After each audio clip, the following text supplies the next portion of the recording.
जम्मू कश्मीर केंद्र शासित प्रदेश में अब नई नवेली नेशनल कॉन्फ्रेंस की सरकार अस्तित्व में आने जा रही है।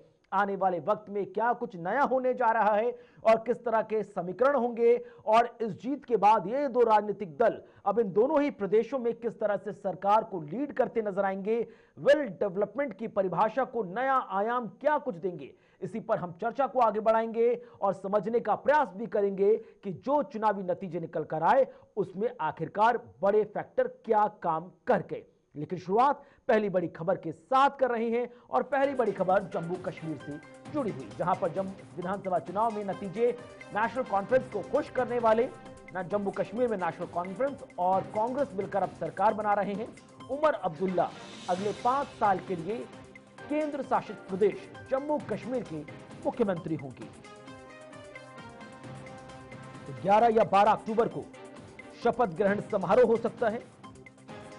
भारतीय जनता पार्टी जम्मू में भारी तो कश्मीर में कमजोर पड़ती नजर आई।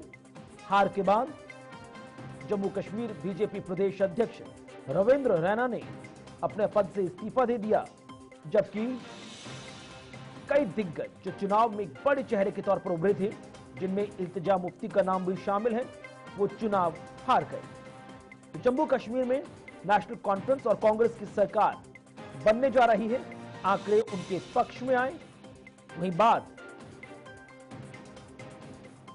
प्रधानमंत्री मोदी की करें तो दोनों ही प्रदेशों में नतीजों के बाद पीएम मोदी ने तमाम बीजेपी कार्यकर्ताओं को संबोधित किया। उन्होंने कहा यह बात खुश कर देने वाली है कि हरियाणा में तीसरी बार भाजपा सरकार बनने जा रही है, लेकिन इससे ज्यादा यह बात और खुश कर देने वाली है कि जम्मू कश्मीर में बेहद शांतिपूर्ण तरीके से, पारदर्शी तरीके से चुनाव संपन्न हुए।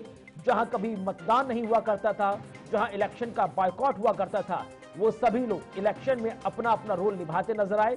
सभी समाज की मुख्य धारा में जुड़े, जिनका लोकतंत्र में विश्वास नहीं था, वो भी लोकतंत्र के आगे सजदा करते हुए नजर आए।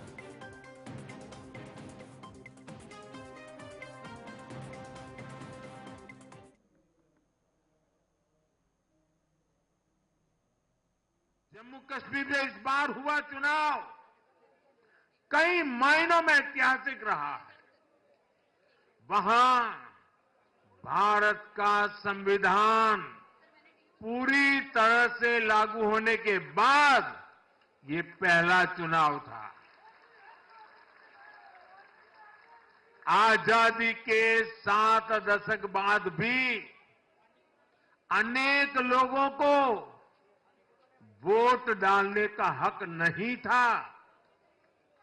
उन्होंने भी पहली बार इस चुनाव में अपना वोट डाला है। कुछ लोग कहते थे कि आर्टिकल 370 हटा तो कश्मीर जल जाएगा,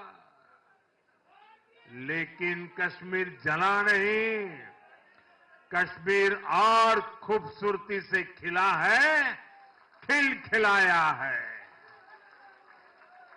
जिस तरह लोगों ने बाहर आकर रिकॉर्ड नंबर में वोट डाले, वो हर हिंदुस्तानी के दिल को खुश करने वाला है। हमारा जम्मू कश्मीर कर्फ्यू और अलगाववाद के कालखंड से बाहर निकल रहा है।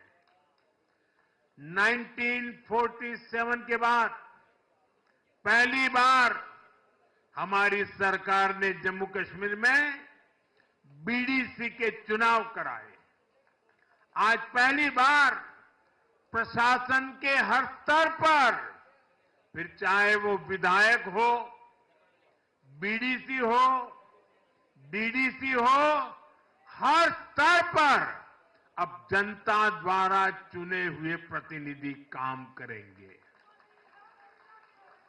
हमने जम्मू कश्मीर में संविधान की स्पिरिट और उसकी मर्यादा की पुनः प्रतिष्ठा की है।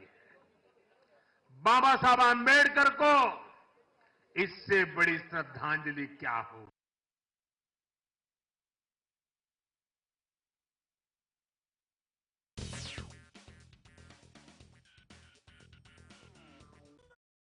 आखिरकार जम्मू कश्मीर के नतीजे ओवरऑल क्या कुछ निकल कर आए, वो तमाम चीजें आपकी टीवी स्क्रीन पर हैं, जहां पर भारतीय जनता पार्टी जम्मू संभाग की ज्यादातर सीटों पर कमर खिलाने में कामयाब रही।